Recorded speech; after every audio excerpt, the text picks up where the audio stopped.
Bueno, los voy a presentar. Yo hablé con Sebastián Nowonsky, que es del profesorado, director del profesorado en comunicación de la Universidad Nacional de La Plata y profesor de grado y posgrado investigador sobre temas de comunicación. Cintia Rogowski, profesora titular de procesos políticos e históricos en educación y coordinadora de la Cátedra Libre de Pensamiento Pedagógico Latinoamericano de la Facultad de Ciencias Sociales y de la Universidad de La Plata. Periodismo y Comunicación Social y de la Universidad de La Plata, ex asesora de la doctora Adriana Puigros en la Cámara de Diputados. Bueno, muy bienvenida. José Cornejo, director de la agencia Nicolás de Noticias Paco Urondo, licenciado en Comunicación Social, profesor titular del Taller de Géneros y Formatos Periodísticos de la Tecnicatura en Comunicación Popular de la Facultad de Periodismo y Comunicación Social de la Universidad de La Plata, y Javier Romero, periodista, analista de medios y profesor en temas vinculados a la comunicación social. Les damos un aplauso.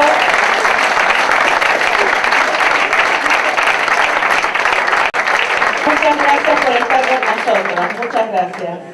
Bueno, ¿vamos a empezar? Bueno, antes que nada, muchísimas gracias a Angélica, a Eduardo, a Gustavo por la invitación, por recibirnos acá. Para nosotros la verdad que es muy importante estar participando hoy de este espacio, poder articular el trabajo de investigación, de docencia, de formación que hacemos desde la universidad pública, desde la Facultad de Periodismo, con espacios como este, de formación sindical, de formación gremial, que no solo tienen que ver con poder articular el conocimiento y por supuesto también llevarnos nosotros parte de un nuevo conocimiento a partir de lo que ustedes vayan consultando, preguntando o que conversemos sobre el final de esta presentación, sino también poder aportar desde la universidad pública a lo que es la articulación de los distintos niveles del sistema, poder ayudar también en lo que es hoy, y eso es parte de lo que voy a presentar en estas primeras filminas, una de las batallas centrales que está atravesando nuestro país, que es la batalla por el conflicto docente, y en la cual, así como nos encontramos en la escuela itinerante,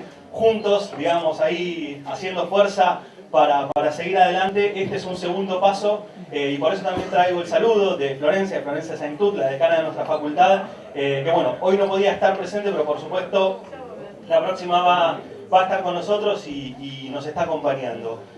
Un poco la idea mía es abrir, no sé si el debate o las presentaciones de lo que hoy vamos a conversar, tratando de proponer 3 o 4 claves de lecturas específicas que tienen que ver con el lugar de la cobertura mediática del reclamo docente, pero primero empezando a pensar cuál es el juego que hay entre la comunicación y la educación.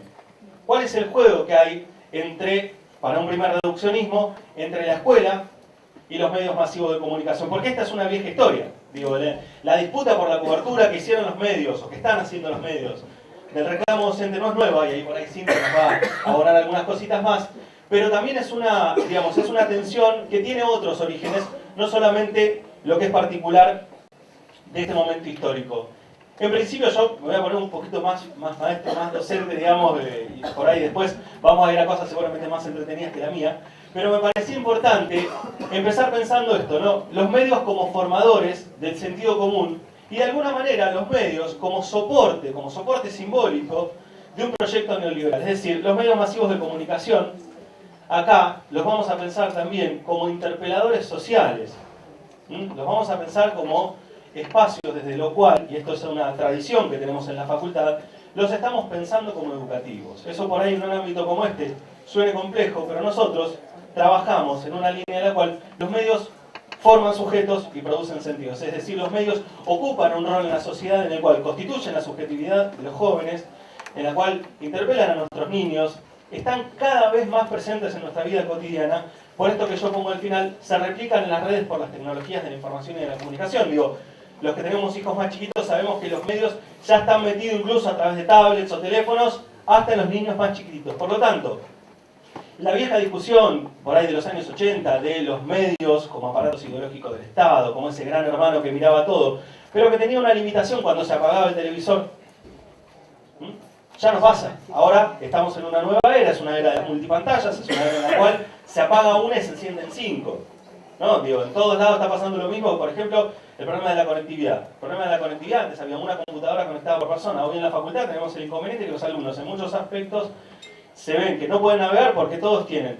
Si llevan su compu, que en muchos casos es de Conectar Igualdad, y eso es importante agregarlo, que todavía seguimos recibiendo a los alumnos del primer año con las netbooks que les dieron en la escuela secundaria, pero aparte llevan un teléfono, y ese teléfono también lo enganchan a la red. Entonces, una facultad como la nuestra, que tiene alrededor de 6.000 estudiantes, imagínense, tenemos alrededor de 10.000 conexiones. Entonces, este es el contexto en el cual estamos conversando sobre cobertura de medios. Pues no es ya la cobertura tradicional, no es ya la relación, hay mucho trabajado sobre lo que es el receptor, sino que es un contexto distinto. Y la permeabilidad de los medios es completamente diferente. Una cuestión que es una verdad de perogrullo y que la discusión de la ley de medios la puso en el Estado público, pero es algo que en las universidades investigamos hace muchos años, que es los medios construyen una realidad a partir de una posición que no es objetiva. Eso ya lo sabemos. Toman una posición, son parciales y desde allí se ubican. Y cuando uno ve hoy la cobertura que los medios están haciendo del conflicto docente, claramente puede entender por qué están diciendo lo que dicen. Claramente puede imaginar en qué lugar están parados. Claramente uno puede entender que hay un juego de intereses, que por ahí yo lo voy a mencionar en la última filmina, donde los medios son parte. Son parte, son un actor clave para que ciertas cosas sucedan y otras cosas no, como siempre, ¿no? Acá una cuestión como, digamos, breve, pero hay una disputa histórica, y esto acá voy a citar a alguien que seguramente quizás Cintia retome también, que es un profesor de nuestra facultad, que se llamaba Jorge Huergo, que es un gran teórico de la comunicación y de la educación, pero también un militante y un gran pedagogo. Ahí veo que algunos lo han conocido, digo, uno de los que armó parte del programa de formación permanente del Infod, fue quien diseñó los diseños curriculares de superior en la provincia de Buenos Aires, y él trabajaba siempre una tensión. Él decía, está en tensión el discurso escolar con el discurso mediático. Y yo creo que hoy se nota más que nunca, digamos, el discurso de lo que pasa en la escuela, el discurso de los docentes, lo que pasa en los alumnos, y cómo los medios lo representan. Ahí tenemos una tensión que es histórica, pero que en este momento, en este contexto, toma una característica particular, toma una posición particular. Porque de alguna manera lo que se está haciendo, y ahora yo en la diapo que viene también lo voy a tomar, se está trabajando en un proceso de deslegitimación del rol docente. De deslegitimación del rol docente y de nuestras instituciones que son las escuelas públicas.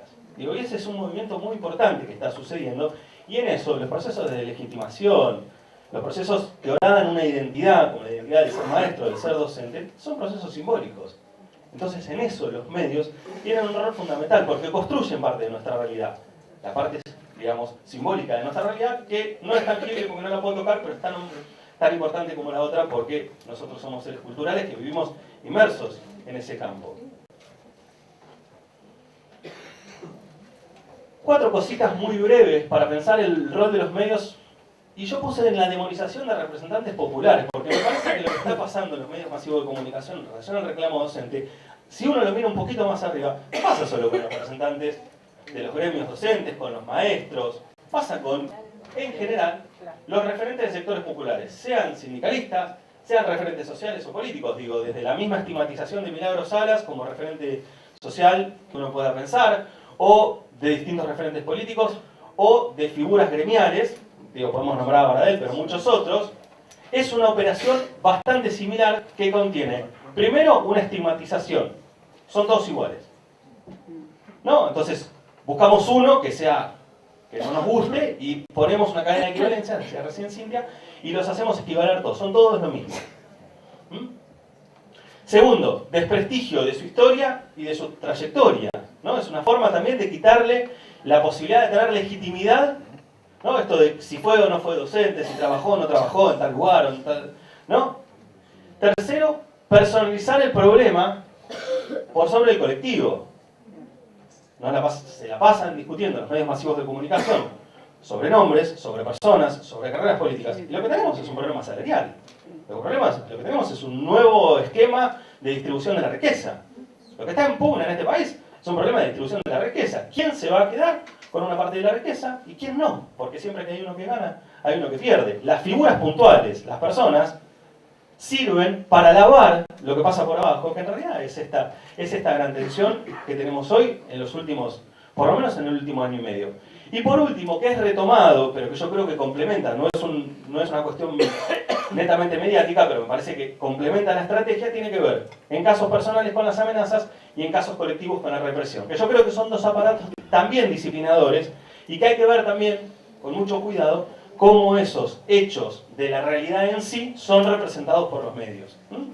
¿Qué pasa con las amenazas y qué se dice de las amenazas? ¿Qué pasa con la represión y si se nombra represión o no? ¿No? ¿Fue represión? ¿No fue represión? No, en realidad fue la policía que fue uno que levantó un garrote y se le cayó justo arriba de la cabeza del otro, pero no hubo represión, ¿no? Fue una forma de poner orden, ¿no? Es un llamado al orden. Y para seguir plantando, digamos, unas últimas cositas, pero que para mí eran claves para pensar la cobertura periodística, es, nosotros el tema educativo lo tenemos ubicado en la agenda pública, primero ubicándolo desde el 1 de marzo en la apertura de las sesiones legislativas, cuando tanto a nivel nacional, en la provincia de Buenos Aires y en la ciudad autónoma de Buenos Aires, en los tres lugares donde podemos identificar quizás los tres referentes políticos máximos del partido que gobierna, en los tres discursos, y esto no voy a ahondar, pero es algo que ya trabajamos, en los tres discursos centralmente se hace referencia a educación. Por lo tanto, uno decía, acá va a pasar algo porque si del primero al último sabemos que esos discursos son escritos, sabemos discursos que son consensuados, que son pensados, que no es ningún acto, digamos, espontáneo. Si en los tres hubo una referencia tan específica a esto, es porque algo se iba a poner, como vemos que se puso, picante, por lo menos. Y segundo, es que el 21 de marzo, en el medio del conflicto, se largan los resultados del operativo Aprender. Y yo quiero hacer una pequeña nota al pie sobre el operativo Aprender, sin detenerme demasiado. Pero el operativo Aprender no como un instrumento de evaluación, al cual le podemos dedicar todo un año de curso, pensarlo técnicamente, desarmarlo, sino el operativo Aprender como estrategia comunicacional.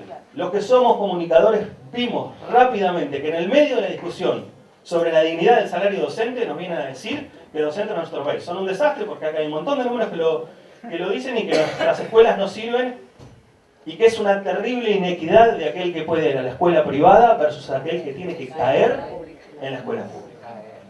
No, nos vienen a decir eso. Es un puñal importante. Entonces, el operativo Aprender con ese tipo de enunciaciones es claramente una estrategia que algunos nos animamos a decir que es comunicacional y es premeditada.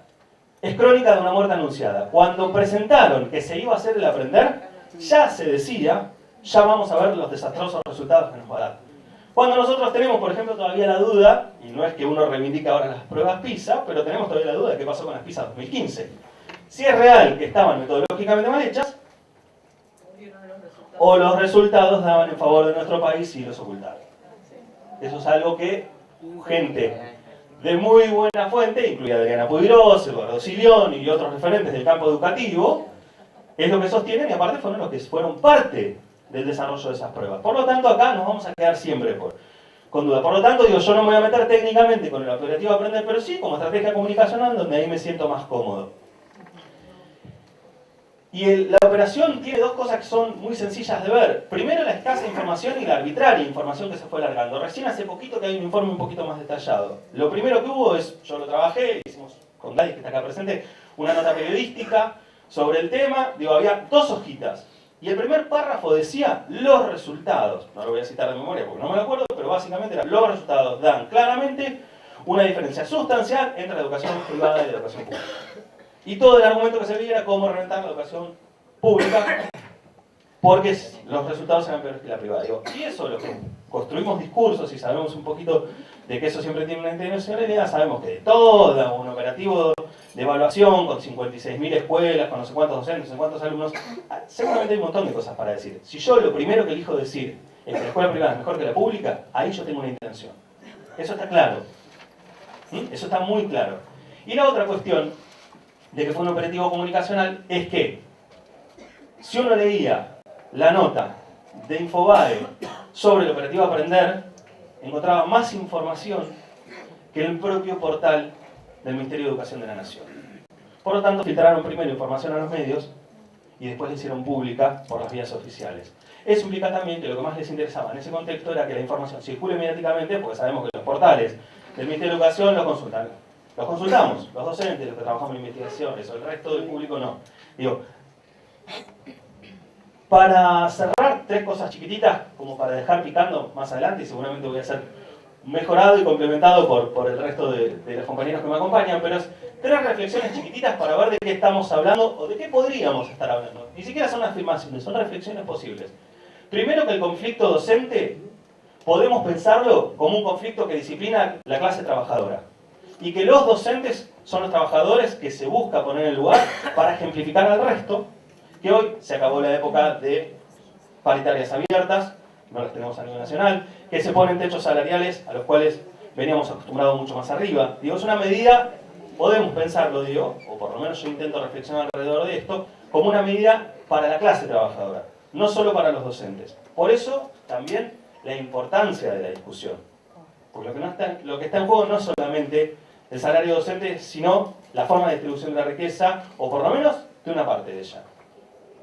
Lo segundo, y esto es algo que con Cintia trabajamos mucho con Adriana Puigros, que ella viene hace muchos años insistiendo, es la disputa por la mercantilización de la educación. La educación es el 5º o 6º negocio más importante dentro del PBI de Estados Unidos y dentro de muchos de los países del mundo. Si nosotros abrimos a nuestros niños para que en vez de ser ciudadanos sean consumidores adentro de la escuela, obviamente es un mercado infinito, se reproduce todos los años, van a entrar chicos todos los años a la escuela y hay un montón de corporaciones que tienen intención de meterse, como ya lo hicieron en otros países, en el terreno, diríamos nosotros, de la educación, dirían otros en el mercado de la educación. Y eso también está en disputa en este momento. Y la tercera cuestión, que para mí es un poquito más amplia y quizás la más compleja, es que la educación también es el lugar en el cual nosotros, y eso seguramente todos ustedes lo saben porque son docentes, es el lugar donde nosotros decidimos transmitir la cultura a la generación que viene. Entonces, cuando nosotros como sociedad estamos eligiendo qué valores vamos a trasladar a la sociedad que digamos a los niños para construir la sociedad que viene, cuando discutimos la educación, estamos discutiendo de alguna manera el futuro cultural de nuestro país, y me parece que eso también es otro elemento que se suma a algo que se quiere mostrar reducido, se quiere mostrar achicado, adelgazado como un problema gremial de 3 o 4 personas que quieren hacer carrera y no como un problema de distribución de la riqueza, de medida ejemplificadora y sobre todo de disputa de lo que vamos a hacer como sociedad en los próximos 20 años. Así que bueno, muchísimas gracias, me voy a dejar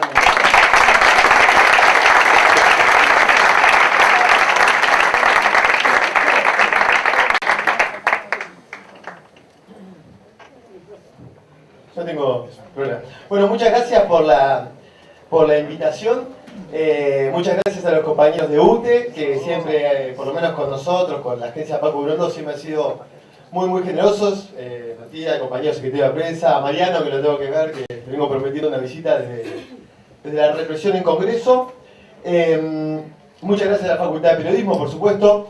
Yo soy egresado de la Facultad de Periodismo de La Plata. Y la verdad que la Facu no para de darme cosas, soy docente de la Facu y en verdad sigo aprendiendo porque en verdad yo me siento más periodista que académico, y en eso de ser docente me parece que es una cosa que por lo menos yo estoy siempre aprendiendo de mis alumnos, de mis colegas, de los compañeros que me invitan. Les cuento, entrando en la charla, una pequeña intimidad. Llegué corriendo con la lengua afuera. Yo también soy delegado gremial, no docente.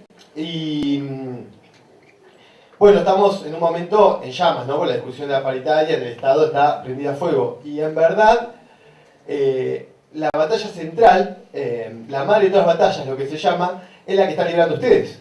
La batalla de los docentes hoy es la que está fijando el aumento que vamos a tener toda la clase trabajadora argentina. Sepan que ustedes son mis héroes, porque son ustedes los que están peleando para que yo cobre más y que tengamos. Gracias. Me voy a llevar una foto y la voy a poner en mi casa. Los quiero.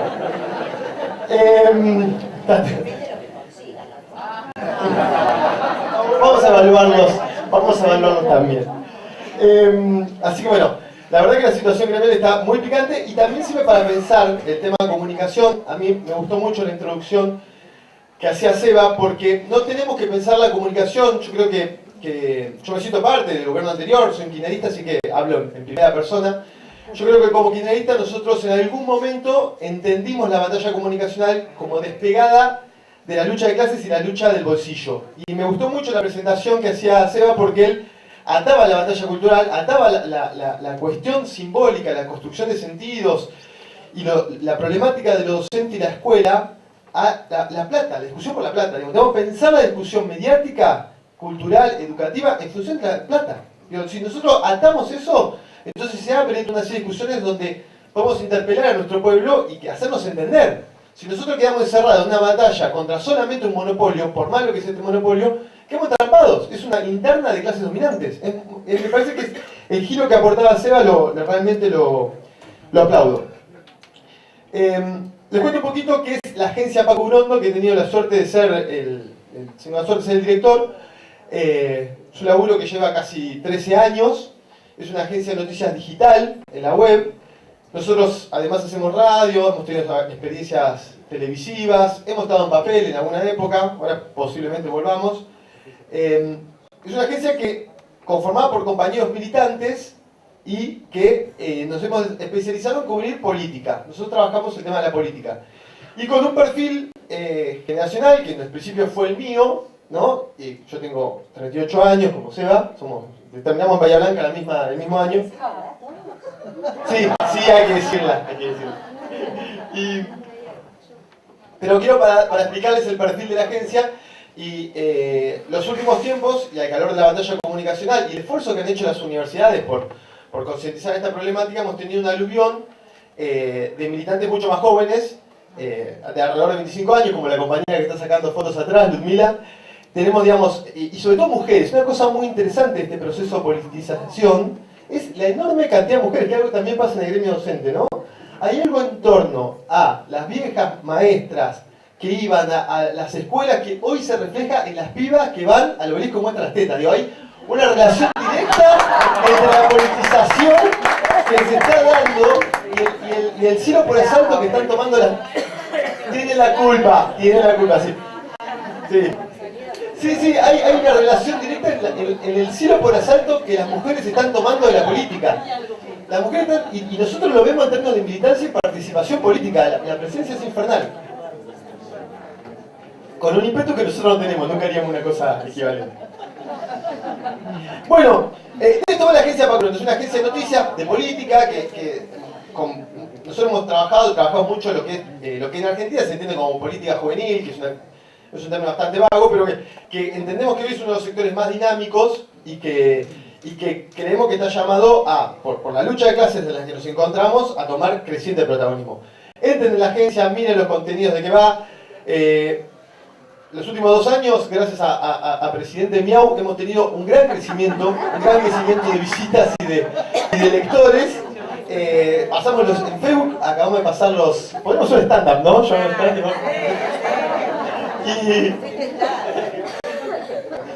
No, en serio, entren en Facebook, Agencia Paco Urondo, porque tenemos, gracias a los últimos 2 años y la capacidad de denuncia y la militancia de los compañeros de base, hemos superado los 100.000 seguidores en la fanpage. Nosotros la verdad que estamos entre sorprendidos y asustados, porque eso nos da una responsabilidad que no tenemos. Entonces, la verdad que nos pone en un lugar de mucha incidencia. Digo, no sé, La Nación está levantando nuestras notas, digamos, por ejemplo, cuando se dio la operación contra el Indio Solari, que una decena de personas habrían muerto en las avalanchas de Olavarría. Bueno, casi toda la Paco Urondo estaba en Olavarría, por supuesto, en el recital. Y claro, mis padres llamando a mis compañeros desesperados, todos muertos, ¿no? Una masacre generalizada.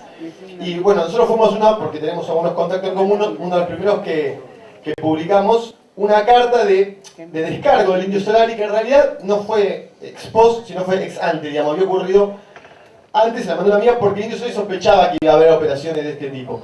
Y centralmente lo que hicimos fue desmentir lo que había ocurrido que no había habido decenas de muertos en las avalanchas, sino 2, y esos 2 además eran por problemas previos a la situación del recital.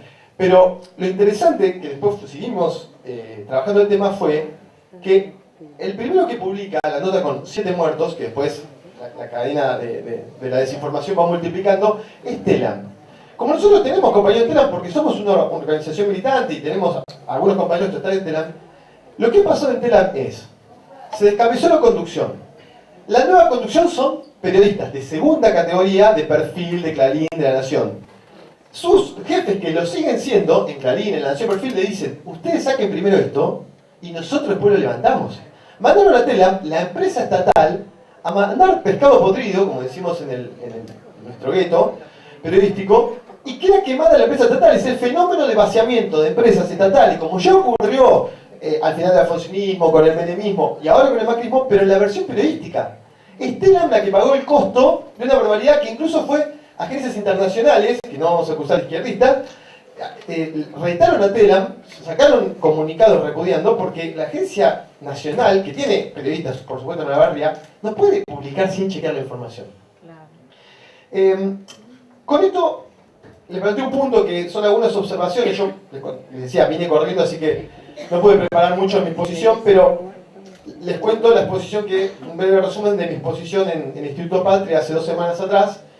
Y nosotros lo que creemos que estamos yendo es un escenario así como en términos filosóficos, creemos que estamos en la posmodernidad, esta realidad líquida, donde todo el tiempo los medios de comunicación intentan gobernar desconectados de la realidad material de la gente, y los valores intentan ser desdibujados, y la clase trabajadora parece que desapareció.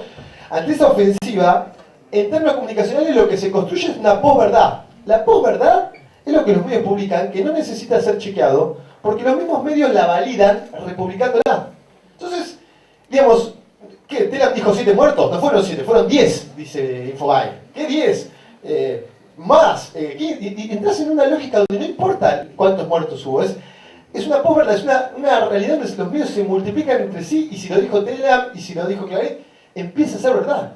Y la gente se desespera, y todo el mundo llamando a la barría, donde, imagínense, si la Facultad de Periodismo colapsa con 10.000 conexiones web, lo quiero a la barría con más o menos, ¿cuánto? 300.000, 400.000 personas, una ciudad de 100.000.